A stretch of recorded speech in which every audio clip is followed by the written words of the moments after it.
You're listening to This Week in Cardiology from theheart.org on Medscape.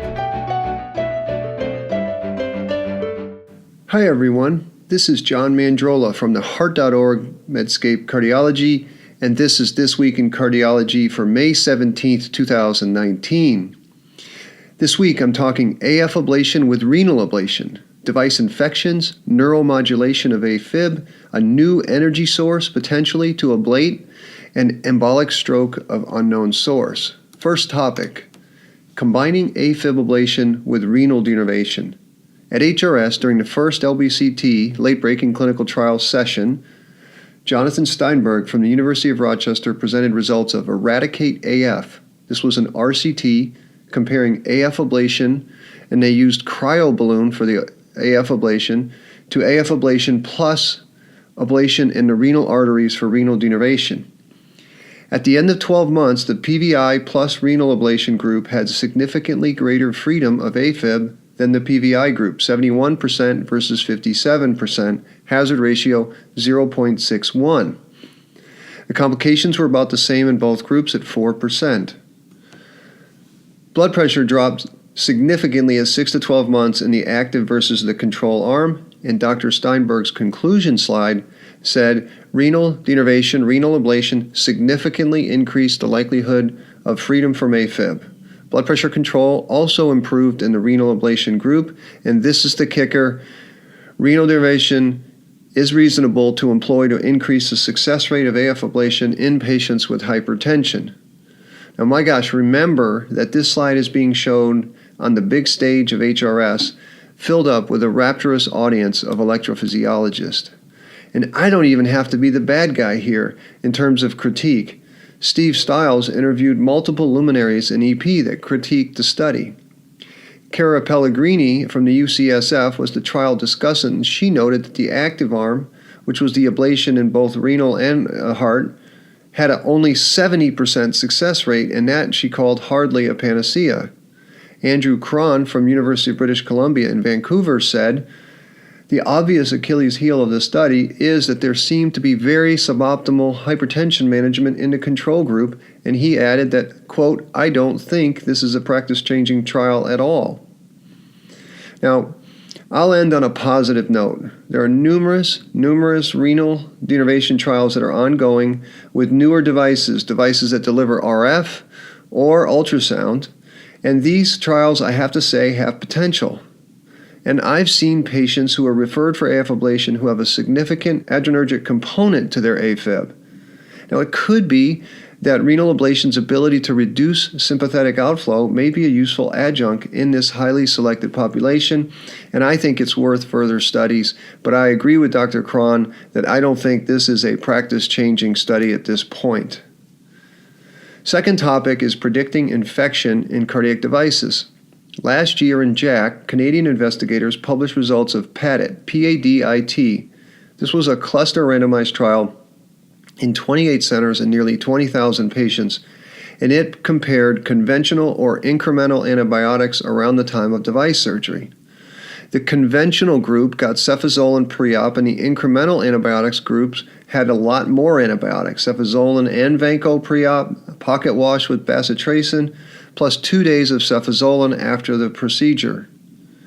And they found 1% infection rate in the conventional arm versus 0.8% in the incremental antibiotic arm. The odds ratio was 0.77, but the p-value did not reach significance at 0.1. At HRS this year, the PADIT investigators harnessed this data to investigate independent predictors of device infection and to develop a novel infection risk score. Now, I'm not a statistics guy, but here's how I saw the complicated methods. They did regression techniques to learn the best predictors of infection. These are factors like prior procedures and age, etc.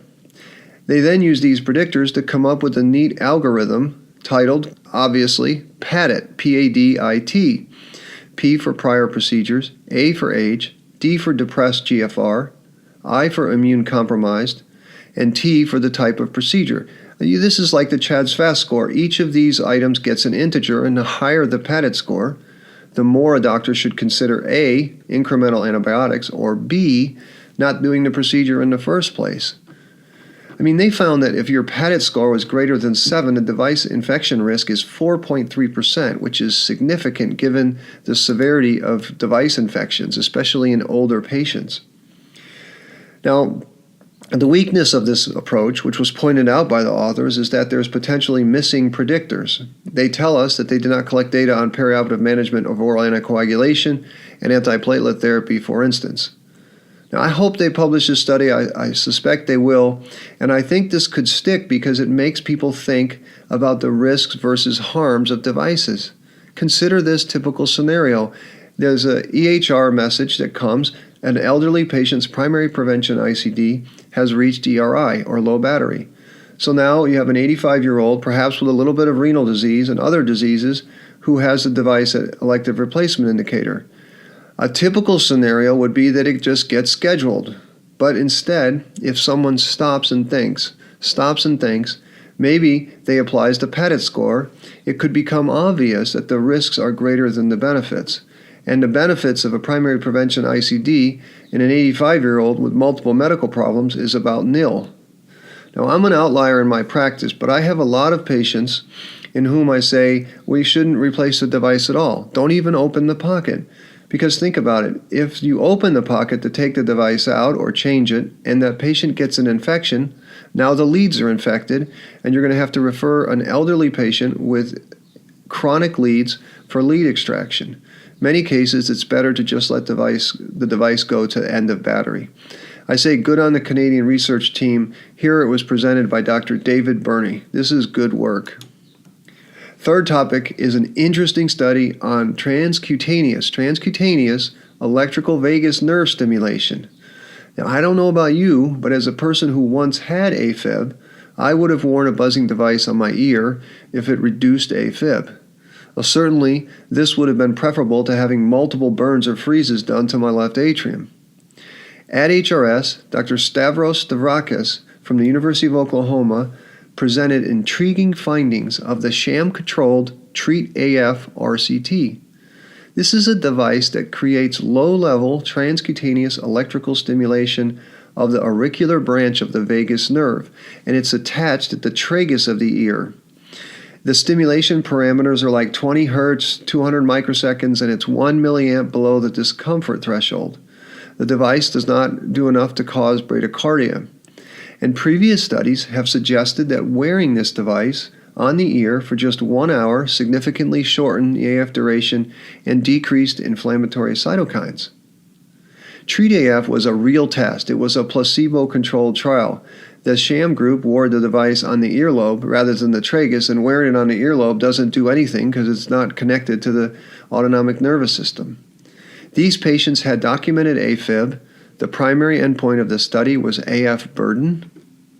53 patients were randomized to 1 hour of active stimulation per day versus sham stimulation, and the main result was that an 85% reduction in median AF burden at 6 months.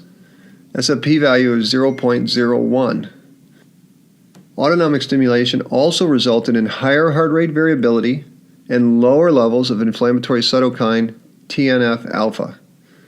Stavrakis concluded that these results support the emerging paradigm of non-invasive neuromodulation to treat AF. I find this super interesting. I mean, we know the autonomic nervous system plays a central role in initiation and maintenance of AF, especially in its early stages.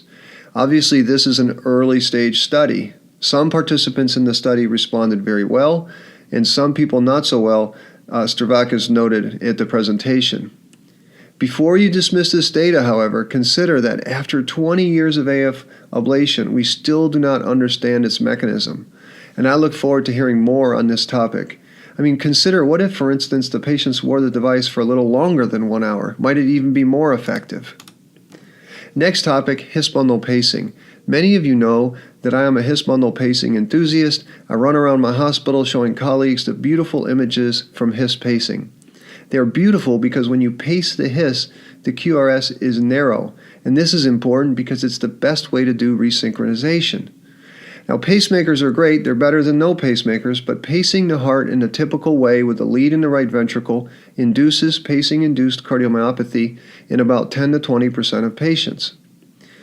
So his bundle pacing has downsides. It can have higher voltage threshold, meaning more battery drain and shorter lifespan of the pacer, more generator changes. A His lead has a higher rate of dislodgement. And you can't always do His pacing successfully, especially when it is done for correction of a left bundle branch block. At HRS, I was proud to participate in the HIS-SYNC trial presented as a late-breaking clinical trial. HIS-SYNC was an RCT comparing His bundle pacing to CRT in patients who were candidates for CRT. This was a small pilot trial that was self-funded. Remember, industry does not fund His bundle pacing because if it were successful, it would reduce the need for expensive CRT devices.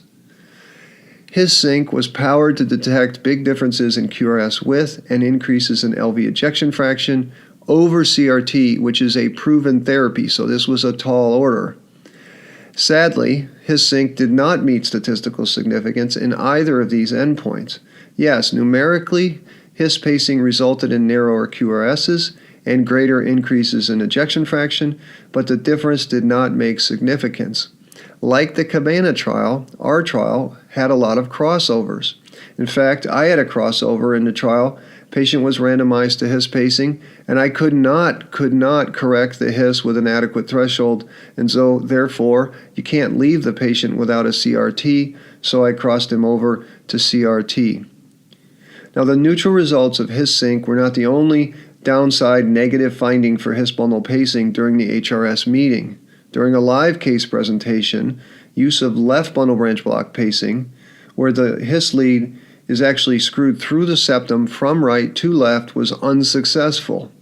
Of course, one unsuccessful case presentation doesn't mean much because this patient had multiple failed attempts and was not an easy patient. But still, I can testify that even with years of experience implanting devices, His pacing can be very challenging. I consider it to like the early days of CRT. In His pacing, we only have 2 sheaths and 1 lead. That was very similar to the early days when we had only a lead or 2 for CRT. It's likely that with more tools, we can offer this technique to more people. The problem, though, of slow innovation in His pacing highlights the problem of industry-funded research. Since industry does not do things to reduce sales, innovation here in this space has been slow. Next topic is a potential exciting new way to ablate the heart. To ablate tissue in the heart is to kill the cells so that they no longer conduct electricity. Right now, we burn with RF or freeze with cryo to do this. The problem with these energy sources, and a major limitation to successful AF ablation, is that if you burn or freeze too much, you can get damage to structures outside the heart, like the phrenic nerve or esophagus. But then if you don't burn or freeze enough, you can get reconnection of the pulmonary veins and the need for repeat ablation. So pulsed field ablation, or PFA, is a sub-second electric fields that create microscopic pores in cell membranes. This is also called electroporation. The good news is that cardiomyocytes have the lowest threshold to these fields, which may permit preferential heart ablation. Vivek Reddy from Mount Sinai Hospital presented 2 human studies looking at PFA for AF ablation. The conclusion was that in this first in-human trial, pulsed field ablation preferentially ablated myocardial tissue, allowing facile, ultra-rapid PV isolation with excellent durability and chronic safety. Dr. Reddy, to his credit, made it clear that this technology was not ready for prime-time use yet. But more than one EP colleague remarked to me during the meeting, quote, "RF is dead," end quote. I don't know about that, but this is a really interesting new way to ablate. Final topic has to do with embolic stroke of unknown source. Now, we call these cryptogenic strokes because we can't find a cause. They account for 20 to 30% of ischemic strokes. And you would think direct-acting oral anticoagulants would be great treatment, as they cover AF, they would cover paradoxical venous embolism, and maybe even DOACs would be good for vascular causes of stroke. But in medicine, things that should work often don't. That's why we need trials and evidence to guide our practice. Last year, the Navigate ESIS trial of rivaroxaban versus aspirin found no benefit for rivaroxaban in these patients. This week, The RESPECT-ESUS trial of dabigatran versus aspirin met the same fate. Dabigatran was no more effective than aspirin. RESPECT-ESUS had longer follow-up than the rivaroxaban trial, 19 months versus 11 months. It had a large sample size, and if there was a benefit, it's likely that it would have been found. So, I would say that when a stroke is cryptogenic, a source can't be found, aspirin looks like a better choice than a direct-acting oral anticoagulant. And that's it for this week in cardiology. As always, I'm grateful that you listened. Thank you. And remember, if you like this podcast, please consider subscribing, giving us a review, 5 stars. That way other people can find us. Until next week, this is John Mandrola from the Heart.org Medscape Cardiology. You're listening to This Week in Cardiology from the Heart.org on Medscape.